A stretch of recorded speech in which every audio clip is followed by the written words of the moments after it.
Why do I prefer old luxury cars to the newer models? Well, this video will talk about it.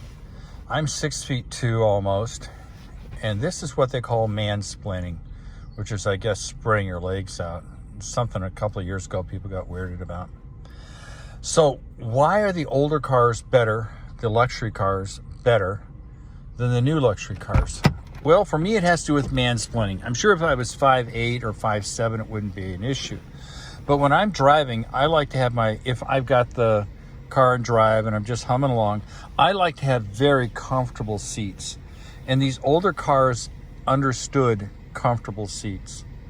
Newer cars, they simply don't understand the concept of comfort. They don't. They think having Apple CarPlay and radar cruise control is luxury. I'm here to disagree with them. It's about the seats, in particular the front seats. The passenger, they're getting a free ride, don't really care, unless I'm the passenger. So look at how soft this leather is.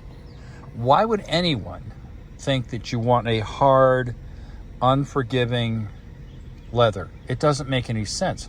This car's a 1995 car. It's almost, 30 years old? And this leather, and now the car obviously has like 67,000 miles. It's been well taken care of. It's comfortable. But the real issue is the side bolsters. On new cars, they have side bolsters that come all the way out to your thighs. Why? It's a luxury car. Don't explain to me, or can't explain to me, why the bolster shouldn't stop here and then be a nice, smooth, even, soft piece of leather. And as you can tell, or maybe not, this is soft and gentle. So when you put your leg out like this, you end up with your leg is now resting on a nice soft piece of leather. Whereas the new cars, they have these bolsters which just have to push into your leg. Now, I assume if you're 5'8", it's not a big deal, but when you're over 6 feet tall, it's a big deal. So that's the key to me for a luxury car, which is the front seat comfort. Can you be over 6 feet tall? Do your legs splayed out like this, nice and comfortable, and you're good. But nope, new cars have to have hard leather surfaces and these big frickin' bolsters. Now, you would think they would be willing to have it so the bolsters could disappear, so you'd have a flat seat. I haven't found a new luxury car in the last 3 or 4 years that does that. The bolsters can be electronically moved out on the high-end luxury cars, but they always have some bolster. May I repeat, this is not a race car. This is a luxury cruiser. Therefore, it should be treated and have seats that are intended to be more like the seats in your house. You're not taking corners at 150 miles an hour. It doesn't matter. It's all about the comfort. I'll be back. All right, folks. This is a 2021 LS 500. And I've got a fellow parking it. Oh, gotta see, it is easier to back it in. Yeah, it is. It was very nice of him to offer that. He's sitting there going, oh, I don't want to have to fix this thing. Is he your lot guy? Yeah. Yeah. He's awesome. Very nice guy. He's so good at parking. Because it's what he does. That's what he does. Yeah. So I'm going to do a bit of a video and I'll follow you in. Sure. Yeah, I'll let you do your thing. Okay. So, 1995. It's actually an S320, even though it's labeled an S500. It's got 67,000 miles. This is 2021 Lexus LS 500. Thank you, sir. I appreciate you parking it. You have a key for it, right? Key should be in it. Did you take the key? No, I didn't take the key. No, sir, I didn't take the key. Don't worry about it. I'll if there's a key, I'll take it in. He must have the key. He must have had it, that devil. And so this car has about 15,000 miles on it. And of course I had to drive it because why not? Now, colors are about the same.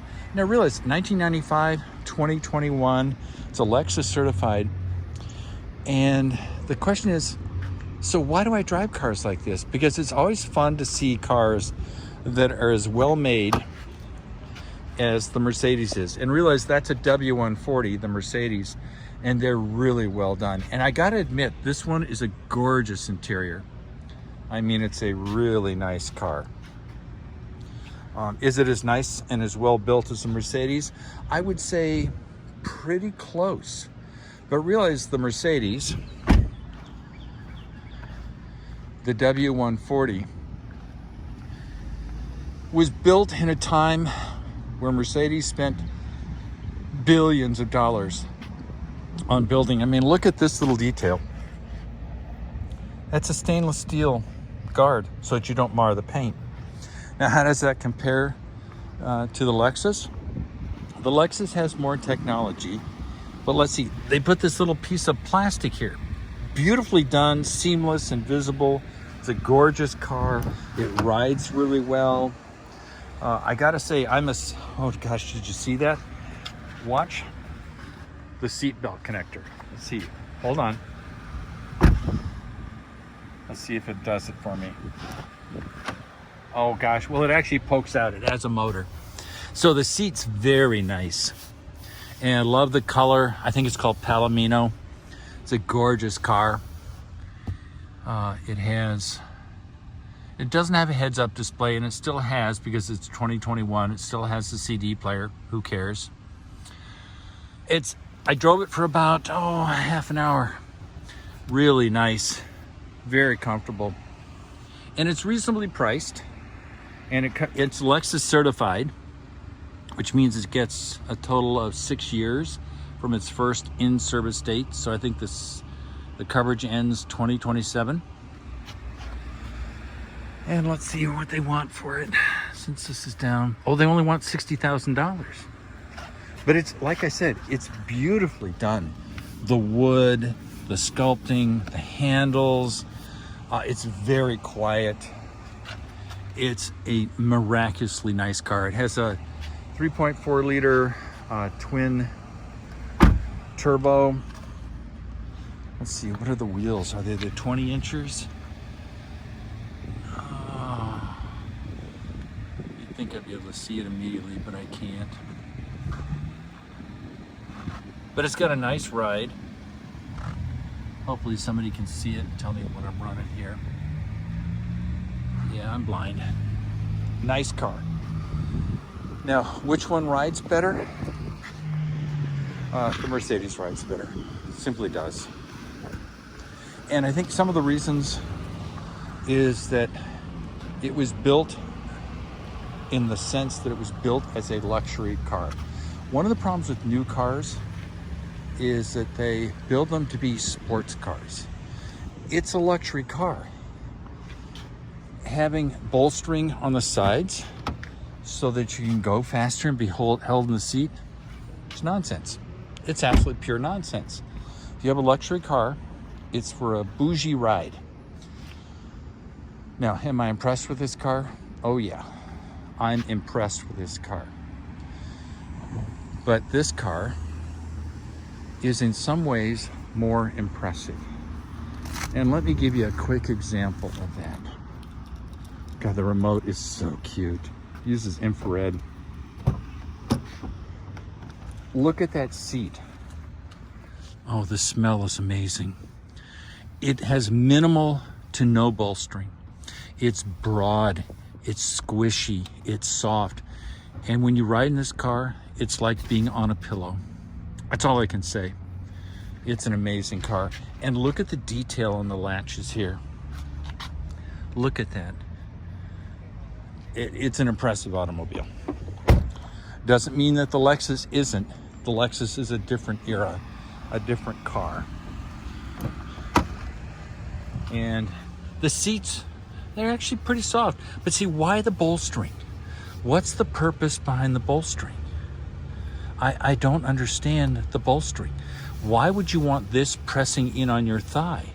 It's firm, it serves no purpose. I just don't get it. Because cars like this are meant for getting on the freeway and driving for hours and hours. And having this press into your thigh, yeah, I'm a little sensitive. It serves no purpose. And if you remember, the Mercedes doesn't have this bolstering here. Got a little bit here, so it keeps your butt in place. But why do you need to have something hold you in place? It's not a race car. So all in all, wonderful experience. The dealership was awesome. I love these guys. The test ride was great. All in all, very nice car.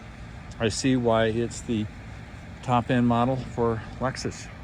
So I love you all. Peace out.